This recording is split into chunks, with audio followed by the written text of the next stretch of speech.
Mais quand même, la société EGL se fonde sur les données des HBL, donc ça devrait impliquer une bonne connaissance du sous-sol.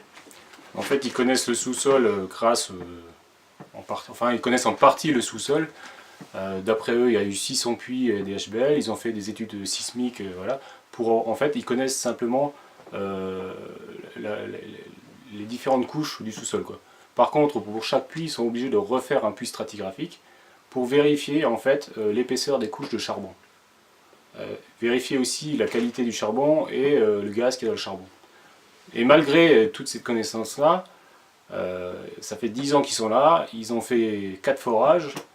Sur les 4 forages, il y a eu des problèmes. Parce que chaque fois, ils sont tombés soit sur une faille, et chaque fois, il y a eu des problèmes, quoi. Donc on peut se dire qu'aujourd'hui, cette entreprise-là, elle fait de l'expérimentation, quoi. C'est de l'apprentissage. À plusieurs niveaux. Apprentissage parce qu'ils ne connaissent pas du tout le sous-sol, malgré ce qu'ils disent. Ils ne connaissent pas du tout le sous-sol lorrain. Il est très très compliqué.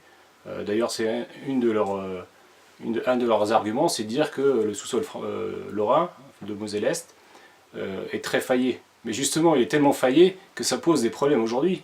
Parce que justement, chaque fois qu'ils creusent, soit il y a une poche d'eau, ils tombent dans une poche d'eau, ils n'arrivent pas à évacuer l'eau, soit au contraire, ils tombent dans une faille où il y a pas l'eau ne reste pas, donc ils sont obligés d'injecter de l'eau. Donc aujourd'hui, d'après enfin, d'après leurs travaux, on se rend compte que en fait, on maîtrise rien du tout de ce sous-sol là. Donc pour nous, c'est vraiment par leur expérience, ça montre qu'on a raison d'avoir peur par rapport à ce qu'ils peuvent faire, quoi. Et l'autre partie pour laquelle ils sont en apprentissage, c'est justement qu'ils n'ont que 4 puits. Donc en termes expérimental, c'est très peu par rapport à ce genre d'industrie, quoi. Et d'autant plus que la plupart des gens qui ont commencé les forages en 2006, 2008, 2011, c'est plus les mêmes personnes qui sont aujourd'hui là, quoi. Donc ça veut dire que c'est chaque fois des gens qui renouvellent et chaque fois des gens qui sont obligés de réapprendre le sous-sol et de comment maîtriser leur engin, quoi.